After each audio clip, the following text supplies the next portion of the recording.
Hey you guys, Dr. Anna Marie here. Welcome to another episode of the Happy Whole You podcast. And I have Theresa Lear Levine with me, and she is an EFT master practitioner, hypnotherapist, and the creator of Becoming More Me, a transformational community and coaching program designed for high achieving ADHD entrepreneurs. And she helps clients heal past traumas, release limiting beliefs, and align with abundance to create a pleasure-fueled life in business. And she's ultimately helping people move past anxiety and overwhelm. And she has such a great story. I'm excited to share her with you today. So here we go. All right, Theresa Lear Levine, thank you for joining me on the Happy Whole You podcast. Oh, I'm so excited to be here. Thank you so much for having me. Yes, so I wanted to jump in with you and just have you share what got you to where you're at today and inspired you to work with people in the capacity that you work with them in. Absolutely. Well, as I'm sure you know, it's usually our own challenges and trying to figure out answers to our own problems that gets us places. So I am Yeah. no different than anybody else there. But I think I had my big kind of turning point it's about 8 years ago now, when my youngest was coming into the world. I have 4 boys, so they range in ages from 7 to 19. And I think once the kids started to outnumber the hands I had and everything else, then the the way that maybe my ADHD presented itself became more of a challenge for me. So all of a sudden, I went from being able to function with high functioning anxiety and ADHD and do okay to really feeling overwhelmed and kind of like at the end of my rope, not very present, and realizing, gosh, I have a life that's so blessed, so abundant, and yet I can't seem to get present for it or enjoy it. So that was kind of a wake up call to me to look for some ways to change that. And I started with things like meditation, which I realized with my busy brain was both very necessary and also there were only certain forms of it that really worked for me. Yeah. And then thankfully, when I was on a business retreat, I discovered emotional freedom techniques. And that for me was like the open door to understanding how and why nervous system nourishment and regulation was so important given my situation.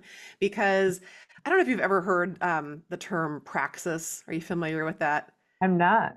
Where you can understand something consciously, you can believe it, you can, know how something works, and yet you can't really like show up in your life and do it because you're energetically blocked.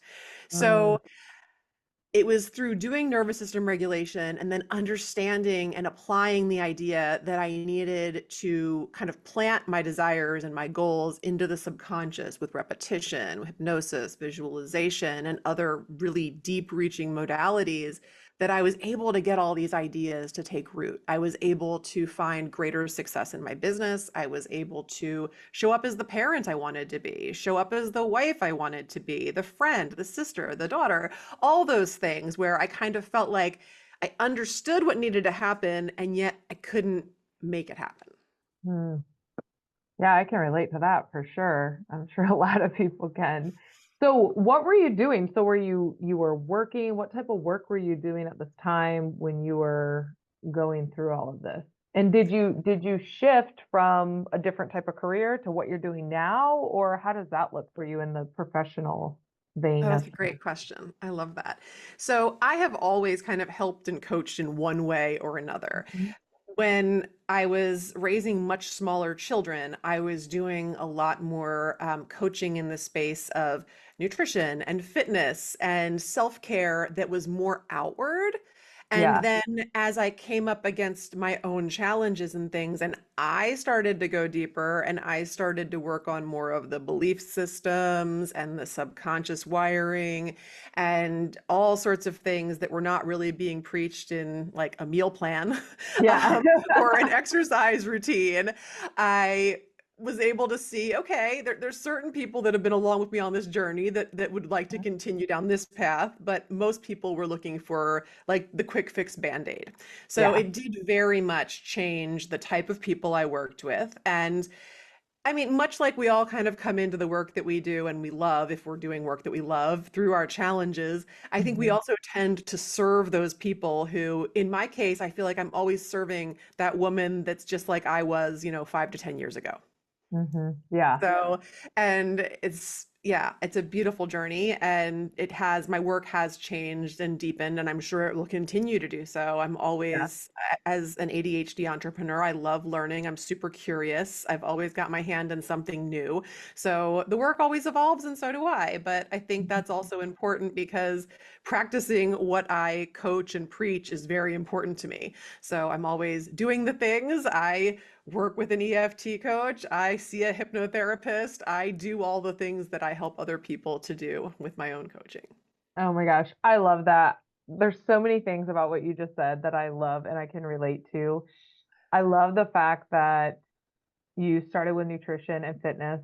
It's where I started. And when you're young, it's kind of like, yeah, if you eat healthy and you exercise, all your problems should be going away. And then as you get older and you start to really reflect in, you're like, whoa, I have some deep rooted mental things going on. And once you start diving into that, I feel like that's like the pivot. That's like the turning point for at least for me in my career and my level of happiness and being able to be present, like you said, and I mean, all these things. So I love how you're like going a lot deeper, Yeah. because I think that's where like the real work really starts. But I do think too, for people to go deeper, we need to have a good nutrition. We need to have a Yeah. good basic physical health, It's to still a tap huge into part of that. what I do, as far Yeah, as, I mean, I still exercise regularly. I'm yeah, still always adjusting what I'm eating to become as superhuman as possible. And I love tweaking those things. And they're also exactly what led me to understand that deeper work was mhm, needed when yes, I would self-sabotage my greater efforts or see my clients self-sabotage and feel like they were helpless to cravings or that yeah. they could only get so strong, or all of these different beliefs around the way that their bodies moved or responded to what they were doing. And it was like, oh, there's so much more here. There's so much more. Yes. Oh my gosh, I love it. Okay, so how did you start to work on your nervous system regulation? Like, what was that going from? Do you have any like aha moments when you like did maybe a tapping, maybe you did your first hypnotherapy, or what was it that really kind of was the hook for you? Well, the very first time that I did EFT was with a group, and it was right before the pandemic hit us. Mm. So I had just gotten back from a vacation to Disney World with my family, and then the following weekend I went away on this retreat. My family had gotten super sick while we were away. I had dodged it, but then as I arrived at the retreat, it hit me. And in Oh, retrospect, definitely COVID, but it didn't know that then. This was mm, early February 2020. okay. Yeah. So, we were all still kind of confused and not really knowing what was going on. I just figured I had like the worst cold or flu that I'd ever had.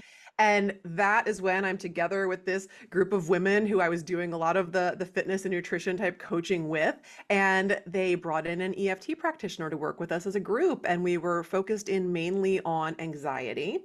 And I don't even know how I got out of the bedroom. I just felt like I wanted to die all weekend.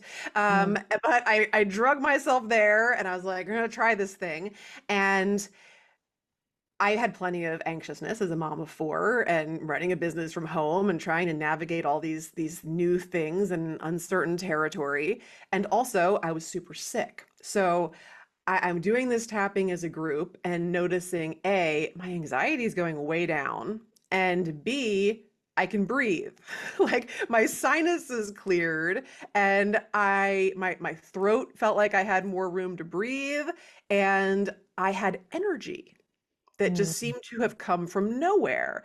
And while it didn't sustain, it lasted maybe 2, 3 hours. it for me was miraculous because of how awful I felt and just Yeah. understanding like, wow, this is super powerful. Like not only was it able to do that, and we weren't even focusing on physical ailments, we were only focusing on anxiety. It was a very broad, it wasn't a super focused session. Like when I work with a client, if we were going to work on anxiety, I'd be getting all the nitty-gritty details of your personal anxiety. This Mm, was group anxiety. So while there's a lot of power in working at things as a group, EFT specifically loves specificity. And so to see that much change happen and realize, wow, if I actually learned how to do this, I don't even know what's possible because uh, that's also when I learned about the borrowed benefits. That's what that's called when you work on one thing and then another area gets relief. And I've seen it happen time and time again with my own clients. I had a client come into a session one day who had just sprained her ankle earlier in the day. We didn't work on her sprained ankle at all during her session. We worked on childhood trauma. But at the end of the session and at the beginning, I had her rate the ankle. I was like, hey, just humor me here. And at the end, yeah. it was like the pain was cut in half and she was like doing ankle circles and walking on it without limping and everything else. It's like that body mind connection is so much stronger than we realize. And Mhm. when we do emotional freedom techniques, we lower that cortisol so much, like up to 43% in just five Wow. minutes, that it affects all different systems and all different issues. And it can become this major accelerator for, whatever it is that we're trying to achieve. Wow. Yeah, that's amazing. That's an amazing statistic as well. So, okay, so people might be thinking, well, what is EFT? Like, what are you talking about? Like, what is this thing? Can you share more? Absolutely. So EFT is awesome because it's accessible to anyone. Anyone can do it. And it's also known as tapping. So you may have heard of EFT tapping.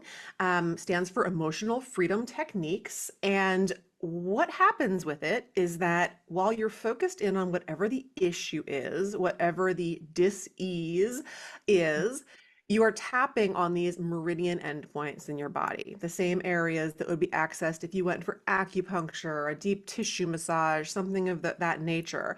And those endpoints are where energetic blockages can occur. Mm. And an energetic blockage is the root of any dis-ease, pain that we have, whether it's emotional, physical, mental, spiritual. That's an energetic blockage. So we're tapping on these main 9 points from the side of our hand, which they call the karate chop point, the top of our head. There's some spots around like the eyebrow, the side of the eye, under the nose, under the mouth, the collarbone area, and even under the arm. And as we're tapping on those points, we're stating out loud the issue that we're having and expressing all the negative aspects of it, which I think sometimes gets discouraged in this day and age when everybody just wants to like affirm that things are good again. We Yeah. need those negative emotions and feelings to have a voice because that's how we move them throughout our energetic system up and out. And as we do that, those energetic blockages begin to dissolve and we start to get a different perspective on things, show up a little bit differently, feel differently. And yeah, we just get this whole new rationality around something that may have been really infused with crazy emotion or pain or whatever else just a few minutes earlier. It's really amazing how quickly things can shift just tapping and talking in a specific kind of guided way.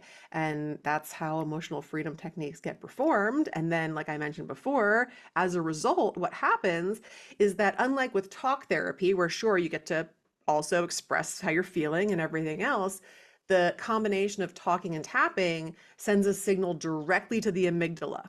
So that's where fight, flight, flee, fawn, all flop, all the different F's and happen. And so we get to calm the amygdala, which then really helps to restore that rationality and logic and be able to really get different concepts in without that gatekeeper creating resistance or keeping us in that state of survival mode instead of being able to really relax and thrive and experience things differently. And from the viewpoint of being a mom of four and wanting to show up differently in my parenting roles, I really noticed this when I started to tap, when I would get frustrated. Mm. And all of a sudden, instead of wanting to react, I was then able to respond. It was Mm. almost like I was able to almost leave my body and get like a full view over what was going on and see the whole picture and then be able to take a minute, think about it, and then respond, even though all of it was only happening within a few seconds' time.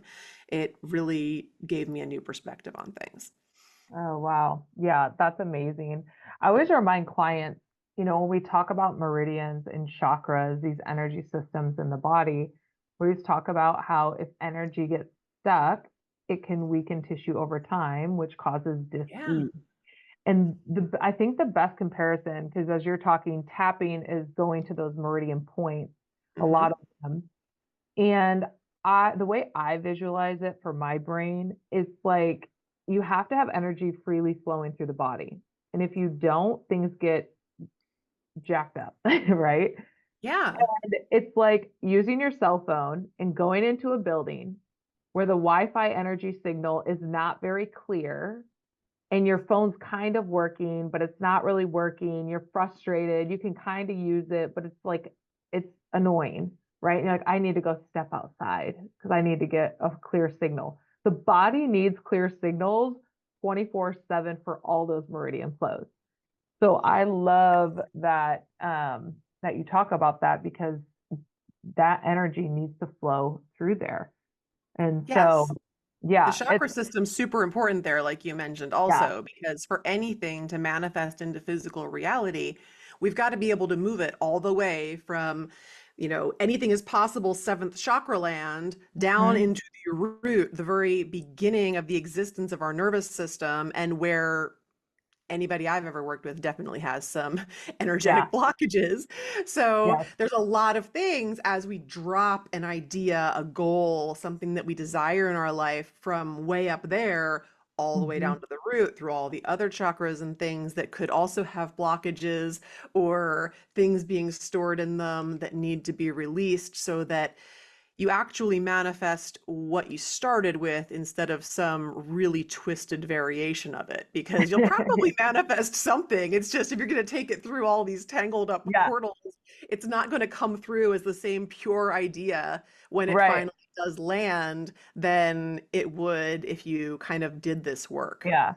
It's like playing telephone with a lot of noise in the background. Oh my Like gosh, signal goes absolutely. from the crown chakra to the third eye all the way down. And if they're all blocked and it's a hot mess in there, whatever you're rooting into the ground to manifest the plant is gonna be very different. You're right. Yes, I I love love that example. I that. actually used that example in my book along with another one, which was like the game of Plinko on Oh, The Price yes. is Right, Yes. where you could drop it from the seventh chakra, but if you haven't done the work, it's not just going to go straight down. It's going to bounce all over the place, and you don't know whether you're going to get the jackpot or zero. It's just it can end up Oh anywhere. my gosh, that's fantastic. I love that analogy as well. That's so cool. Okay, so who like who are you working with? Who benefits from this? I mean, I know, uh, you know, but let everyone know. Like if they're thinking, "Huh, I wonder if I could benefit from this, but I don't know if that would be good for me." Can you share with Yeah. people like who it's good for and what things you work on with people? I mean, it's good for just about anything that you Yeah. can feel and want to heal, but mainly I work with ADHD entrepreneurs and professionals and people who really want to heal trauma, that want to release limiting beliefs, that want to create fulfilling and pleasure-fueled lives, that really want to release that hustle, strive, push mentality and run their businesses and lives without anxiety and overwhelm. Those are the people I mainly Yeah. work with. I love that. And it's interesting because as an entrepreneur myself, I maybe could be labeled with ADD, ADHD, and dyslexia, just the laundry list.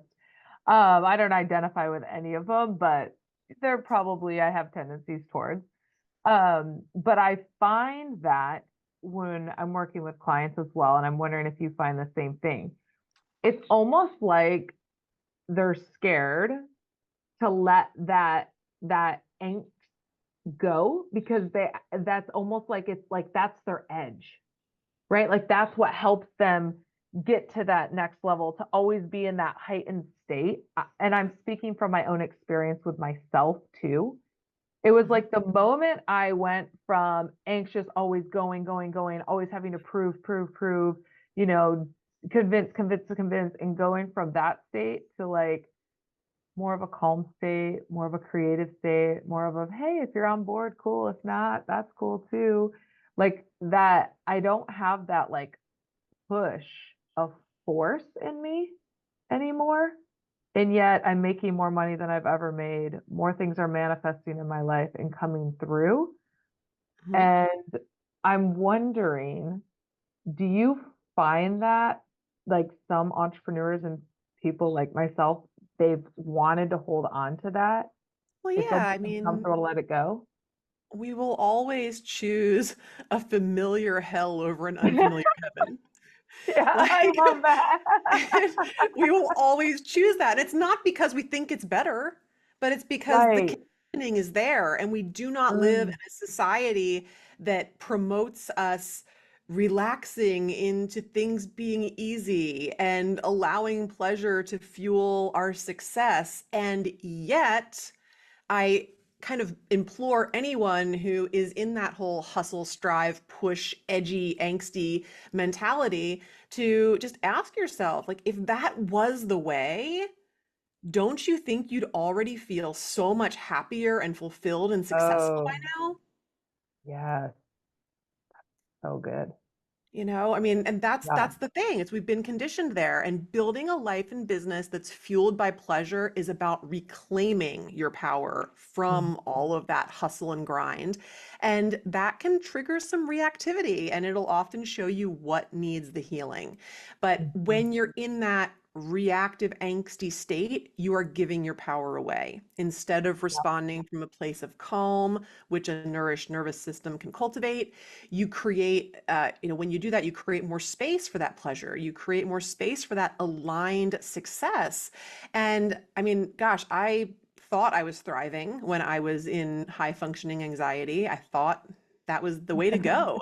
But I know firsthand how powerful it is to shift from reacting to responding. When you Mhm. prioritize pleasure and that regulation, you stop running on adrenaline, you stop trying to push and force things, and then you actually get to tap into flow. And that's what makes it possible to be more, to achieve more by doing less. And also having less stress as you're doing that, which is the game changer for, high achieving and ADHD entrepreneurs, because we cannot keep doing the amazing things that we want to do and are capable of doing day in and day out if we're burnt out. Yeah. Yeah. There needs to be time for rest and recovery. And it's like, yeah, that space between the high point and the next high point, what you do in between that space is like so important. And some people, that space between the high point and the high point is just anxiousness until the next high point. And then they feel good for a second. Then they're back to that again versus, oh, this is a high point. This is amazing. This is great. Okay, we'll see what keeps coming my way. Right. And going in that calm state.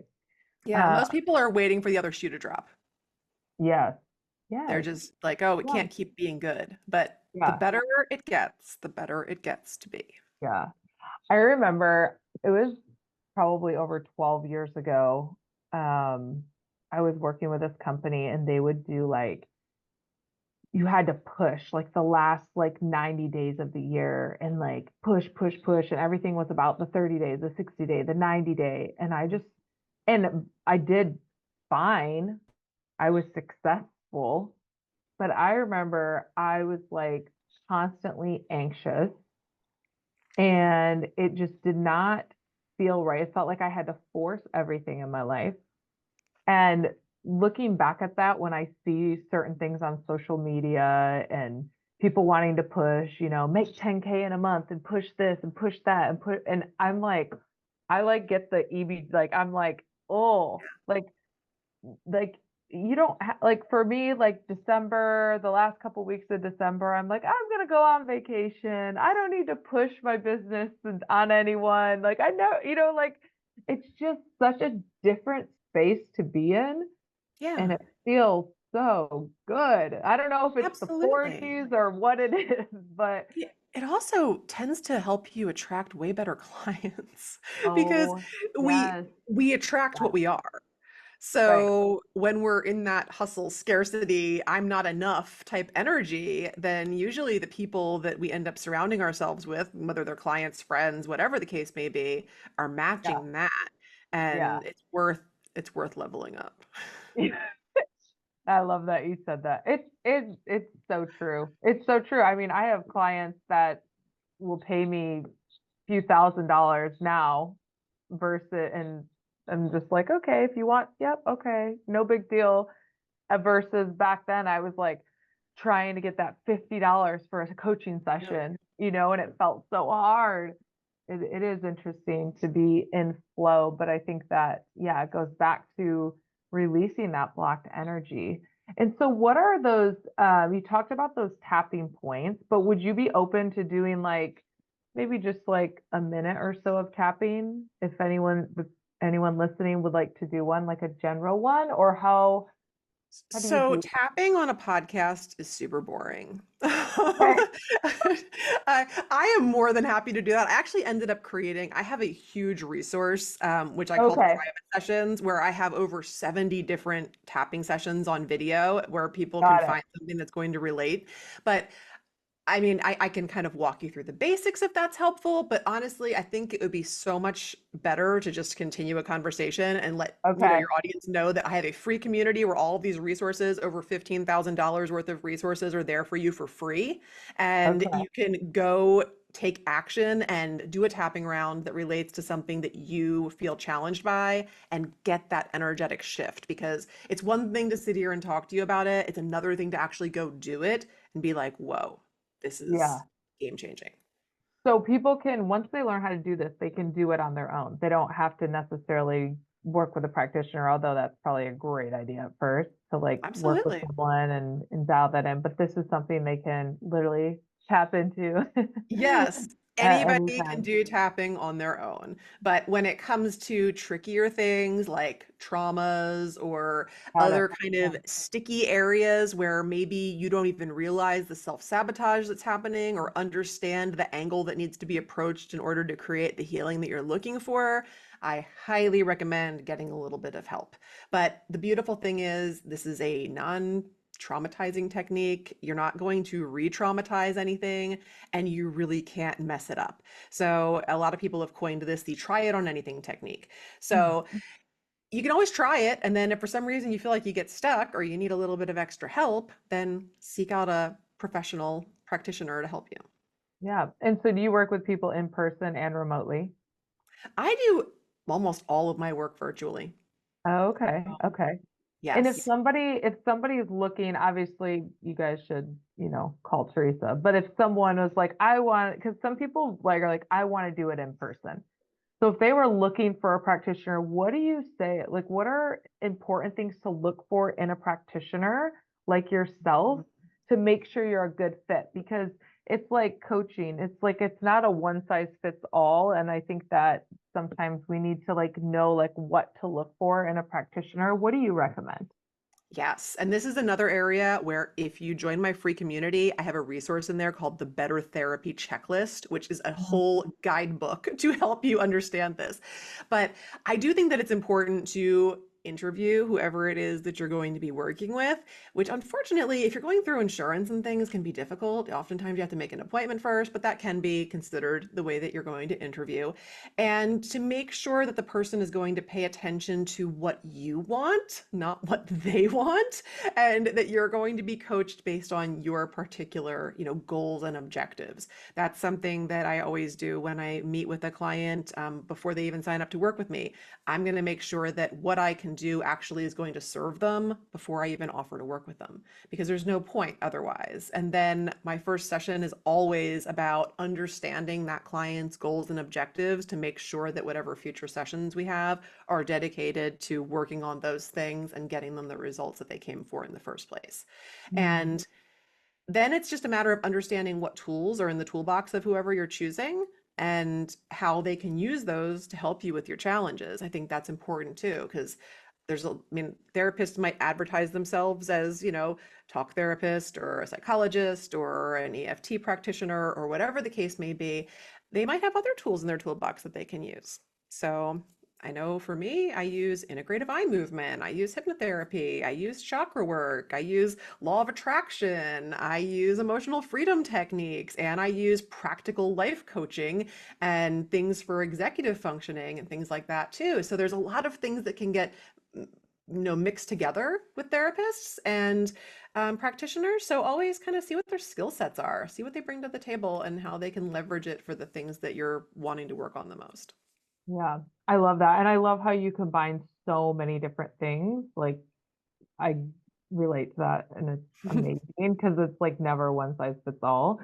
Yeah.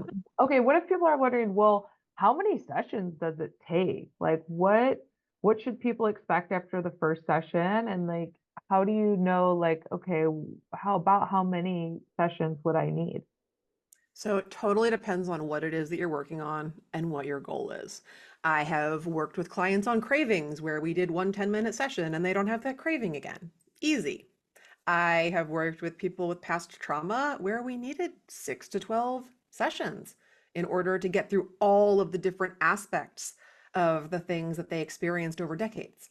Hmm. But I have been able to help people with just about anything they've brought my way in 12 sessions or less.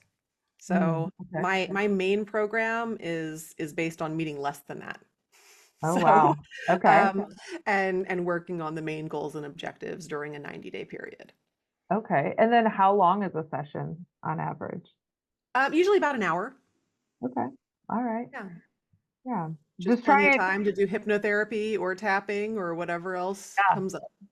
All right. I have to book myself a session because I do tapping points for different meridians, but I've never done tapping, a full tapping session. So this is Mm. everybody. I'm going to come back and report back to you, but I'm going to have to book a session and, or maybe 12. I don't know. I got a lot too. So, Well, I would be happy to, just like I would with anyone else, consult with you and make recommendations. That's something I always say. I meet with people for what I call insight calls all the time, where we're discussing things, and no matter what they choose to do, they're going to walk away with some insights and some of my particular like perspective on what they could do, the next one or two things they could do that would really move the needle on their challenges. oh yeah, I love that. So where can people find you? Where did they connect with you? Where do they get a hold of you? Yeah, so my favorite social media is Instagram. Just my name over there at Theresa Lear Levine. And then there's my community, which is on the platform called School, which is Skool. And I'll give you the link for that for your show notes. But the easiest way to find me on there is to go to school.com/discovery and then just type in my name, Theresa Lear Levine, and you will see the Becoming More Me community pop up first. You can join there. It's a free community. I offer free coaching in there every week, tons of resources, and the people in there are amazing and very supportive and uplifting. And then you can always just find my website, teresalearlevine.com. Awesome. And if somebody's out there and they're thinking, well, how do I know if my nervous system isn't regulated? What are some, what are just some quick signs that they may like need to do a little work on their nervous system? If you're experiencing anxiety at all, you probably need some nourishment of your nervous system. If you feel like you are not very grounded, not very calm, if you're having trouble sleeping, if you're finding yourself very reactive a lot of the time and not approaching things in a very rational way, those are all some pretty easy cues that your nervous system is probably in need of a little bit of love. And any of those times where you're experiencing the fight or flight kind of um, reactions, while very helpful and crucial in a lot of circumstances, a lot of people are spending a majority of their time kind of fluctuating there, and that's not where we're intended to be. We need to enter that kind of rest and digest and be able to feel safe. So if any of those things are going on, then your nervous system could probably use some love. Your subconscious mind probably needs a little bit of work, and it's all possible. That's the most important thing to understand is that there's so much progress that anybody can make. Yeah. And you work with children as well? No, I work with my No? own children when they want to do this work, and it's interesting. I'm wondering if there'll be a calling towards that at some point Yeah. because for me, there'd be nothing greater than seeing this kind of work, especially tapping being done as early as like preschool age, because I can only imagine what a generation of people growing up understanding how to regulate emotions and how to elevate their emotional intelligence and to tap into greater consciousness. Like, can you even imagine the world we My could be God. living in if that was the case? So there's a bit of a calling towards that, but also I love working with adults, and Yeah. that's where I get Yeah. my most fulfillment and pleasure. Which is great. And also how the adult shows up in life and their nervous system usually reflects the child's nervous system. I find that all the time. If I have an anxious child in front of me, usually one of the parents, if not both, have a level of anxiousness and nervous system deregulation that's Mhm. it's been happening. So, Yeah. But um, I do love getting to see through my four boys the way that the work I do has positively affected them. yeah, Because they all knew me for at least a short period of time before I stepped into this. yeah, yeah. And and now on the other side of it, we're all finding new ways to interact. And I see so much of it through my youngest. And I wrote a lot of Uh, stories about that in my book, but my heart's always just touched by the way it shows up in his life and the way that he extends himself to others, the way that he understands and processes his feelings, and the way he asks for help. I think that's so mm, important. yeah. How old are your kids? My youngest is 7. I have a 10-year-old, a 14-year-old, and a 19-year-old. Okay. Okay. Yeah. So you have that spread. When you said that earlier, I was thinking, huh, 7 to 19. That's kind of a, Yeah, elementary school to college. yeah. I mean, and again, it creates more depth in the knowledge, when you show up to support other people, life experiences, there's enough can't be said about, just living life and having those experiences. Can you share with everyone, your book as well? Because you did write a book and I think it's Sure. behind you, right? It is. My Yeah. book is called Becoming More Me, Tapping into Success, Subconscious Secrets of an ADHD Entrepreneurial Mom. And it's available on Amazon. And, there's an Audible version of it too, because I know when I started writing the book, all of the ADHD entrepreneurs that I work with, I Yeah. hope there's an Audible version because we don't Yeah. read. And I'm like, me either. 100%. It's a miracle I was able to write the book, but recording Oh it in my the God. studio was probably my favorite part because I knew that there was no way to misinterpret the meaning or intention Yeah. behind anything that I was delivering in the book. Yeah. Oh, so you read it you Yeah, read I it. went into the studio and read it. That's so cool. I did the same with my book and I was actually like, okay, I don't know if I'm going to be able to do this, but it felt so good to read the book myself It and did. record it for Audible, which is yeah. Yeah, but it was I'll have to kind of tell on myself here, but I think I got my best editing done when I was in the studio because I thought the book was 100%. totally edited, and then Yes. as I was reading it out loud, especially as my sound engineer would be like, "Read that again," and we'd have to do it like 3 times before I would Yeah. realize that what I was saying wasn't what was Right. written there, Yeah, I because in my ad-libbed. head it was written correctly, on the page it was not. Oh my gosh. I was talking to another author about this and we were just dying laughing because it was the same thing. It's like, oh, my book is done, it's packaged, it's out there, and oh, now I'm going to record it on Audible. And you had all these hours of paying editors and all that, and you still Uh-huh. find things. But I would literally ad lib some of like the stuff. I Hmm. was like, oh, and then I'd like go off so the Audible's a little bit different than the book, but I mean, So is mine, but that's bonus material in my mind. You get exactly. extra when you get the Audible version. Plus, in my book, there's a bunch of tapping rounds, so there's actionable things, and there's also a whole website that accompanies it that has hypnosis and other tapping and things. But the tapping rounds that are read in the book, I give you the space to be able to do it and repeat back and everything else. So I think if you're doing those exercises that are in there, that's a nice version to follow along with. Yeah. Yeah. What a bonus. That's great. Awesome. Well, Teresa, thank you so much for joining me today and sharing your knowledge. And I'm excited to book a session and get to tapping. Absolutely. Thank you so much for having me. Appreciate you.